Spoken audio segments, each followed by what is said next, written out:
Wherever you go, whatever you do, throw a little at it. Omax, Vest and Briefs. Vietnam படகு விபத்தில் தமிழர்கள் பலியான நிலையில் 2 உடல்கள் சென்னை வந்தடைந்திருக்கின்றன. சென்னை விமான நிலையத்திற்கு வந்த உடல்களை அதிகாரிகள் பெற்றுக்கொண்டு உறவினர்களிடம் ஒப்படைக்கின்றனர்.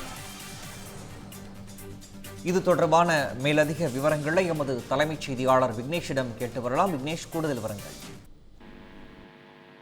வணக்கம். கடந்த 11ஆம் தேதி வியட்நாமில் படகு சுற்றுலா கவிழ்ந்து விபத்துக்குள்ளானதில் 15 இந்தியர்கள் உயிரிழந்தார்கள். அதில் 10 பேர் தமிழ்நாட்டை சார்ந்தவர்கள் என்ற செய்தி தமிழ்நாடு முழுவதும் மிகப்பெரிய அதிர்வலைகளை ஏற்படுத்தியிருந்தது. ஒரு மொபைல் தனியார் நிறுவனத்தின் மூலமாக தமிழ்நாட்டிலிருந்து சுற்றுலாவுக்காக வியட்நாமுக்கு அழைத்துச் செல்லப்பட்ட 15 நபர்களில் 10 நபர்கள் தற்போது தமிழகத்தை சேர்ந்தவர்கள் உயிரிழந்திருக்கிறார் என்ற செய்தி தமிழகம் முழுவதும் மிகப்பெரிய அதிர்வலைகளை ஏற்படுத்தியது. மொத்தமாக படகு கவிழ்ந்த விபத்தில் 15 நபர்கள் உயிரிழந்திருக்கக்கூடிய சூழலில் நாடு முழுவதும் பல்வேறு அரசியல் கட்சி தலைவர்கள் உட்பட பலர் தங்களுடைய இரங்கல்களை தெரிவித்துக் கொண்டிருந்தார்கள்.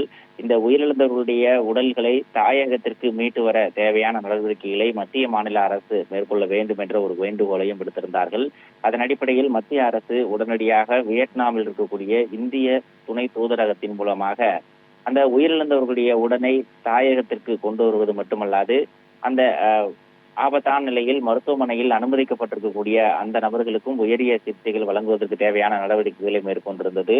தமிழகத்திலிருந்து தமிழக அரசின் சார்பில் முதலமைச்சர் ஜோசப் விஜய் உடனடியாக சேலம் அந்த மாநகரத்தினுடைய டிஐஜியாக இருக்கக்கூடிய IPS அதிகாரியை உடனடியாக வியட்நாமுக்கு அனுப்பி வைத்திருந்தார். அங்கு சென்று அங்கு இருக்கக்கூடிய இந்திய துணை தூதரகத்தின் மூலமாக வியட்நாம் அதிகாரிகளுடன் ஒருங்கிணைப்பு பணிகளை மேற்கொண்டு உயிரிழந்தவுடைய உடலை தமிழகத்திற்கு கொண்டு வர தேவையான அனைத்து நடவடிக்கைகளும் சீரிய முறையில் மேற்கொள்ளப்பட்டிருந்தன. அதன் அடிப்படையில் அந்த உடல்கள் அனைத்தும் மும்பைக்கு கொண்டு வரப்பட்டு தற்போது மும்பையிலிருந்து சென்னை, திருச்சி, கோவை உள்ளிட்ட மாநகரங்களுக்கு விமானங்கள் மூலமாக கொண்டு வரப்பட்டிருக்கின்றன.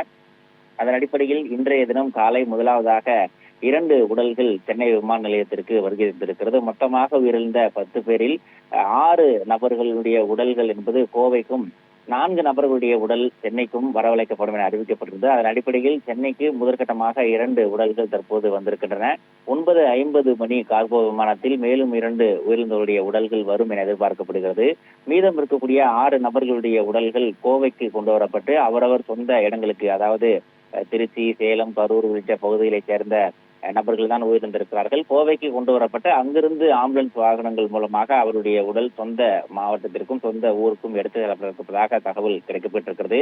சென்னையில் கொண்டு வரப்பட்டிருக்கக்கூடிய இந்த 2 நபர்களுடைய உடல் என்பது மாதவரம் மற்றும் பூந்தமல்லியை சேர்ந்த நபர்களாக இருக்கிறார்கள் என்ற ஒரு தகவல் கிடைக்கப்பட்டிருக்கிறது. எனவே இந்த விமான நிலையத்திற்கு கொண்டு வரப்பட்டிருக்கக்கூடிய இந்த 2 உடல்களுக்கான அந்த சான்றிதழ்கள், விமான நிலைய ஒருங்கிணைப்பு, தமிழ்நாடு அரசு அதிகாரிகளுடனான ஒருங்கிணைப்பு உள்ளிட்ட அந்த ஃபார்மாலிட்டிஸ் அனைத்தும் நிறைவடைந்த பிறகு அவருடைய உடல்கள் ஆம்புலன்ஸ் வாகனத்தின் மூலமாக அவருடைய சொந்த ஊருக்கே கொண்டு சென்று வழங்குவதற்கான நடவடிக்கைகள் மேற்கொள்ளப்பட்டிருக்கின்றன. 2 நபர்களுடைய உடல்கள் தற்போது தமிழகத்திற்கு சென்னைக்கு வந்திருக்கக்கூடிய சூழலில் மேலும் 2 நபர்களுடைய உடல்கள் இன்னும் சற்று நேரத்தில், அதாவது சரியாக 9:50 மணிக்கு சென்னை விமான நிலையத்திற்கு வரக்கூடிய விமானத்தின் மூலமாக கொண்டு வரப்பட்டு அந்த ஃபார்மாலிட்டிஸ் அனைத்தும் முடிவடைந்த பிறகு அவரவர் உறவினரிடம் அந்த உடல்கள் ஒப்படைக்க இருப்பதாகவும் செய்திகள் வெளியாகி இருக்கின்றன. விவரங்களை வழங்கியமைக்கு நன்றி விக்னேஷ்.